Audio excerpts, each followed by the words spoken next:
नाशिकमधील रावसाहेब थोरात सभागृह गंगापूर रोड येथे 11 जानेवारी रोजी Ghungroo the brand designer NGO save humanity आणि रोटरी क्लबद्वारे the face of Maharashtra season 3 fashion show आयोजित करण्यात आले होते।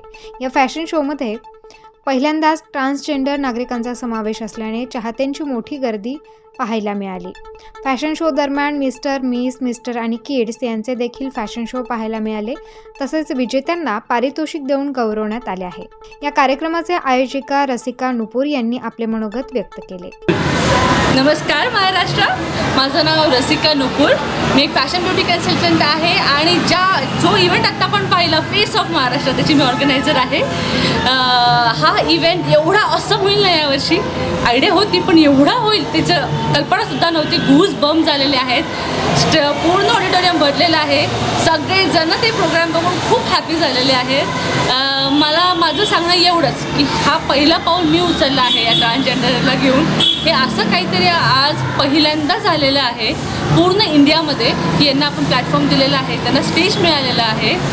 सो माझी विनंती एवढीच की मी एक पहिलं पाऊल उचललं आहे, माझ्या पाठीशी तुम्ही पण राहा आणि मला सपोर्ट करा, बिकॉज ते पण नॅचरली बिल्ड झालेले आहेत, जसे आपण झालेलो आहोत तसे ते पण झालेले आहेत। सो सगळ्यांना आव्हान हेच की प्लीज त्यांना सपोर्ट करा। त्यांच्यासाठी आपण लवकरच एक ITI सेंटर उघडतो आहे, त्याच्यासाठी तुमची सगळ्यांची जी मदत लागेल ती अगदी माझ्यासाठी खूप हेल्पफुल राहणार आहे। सो या सगळ्यांना सपोर्ट करा, फेस ऑफ महाराष्ट्राला सपोर्ट करा and I promise you next इयरचं जे सीझन आहे सीझन 4 हे मी अजून ग्रँड घेऊन येईल आणि मी आत्ता सगळ्या ट्रान्सजेंडरला प्रॉमिस केलं आहे की नेक्स्ट सीझन हा फक्त आणि फक्त त्यांचा होईल। सो थँक्यू सो मच, आम्हाला एवढं प्रेम दिलं आहे, असंच प्रेम देत राहा, असेच आशीर्वाद असू द्या। नमस्कार। Bureau report, star news Nashik.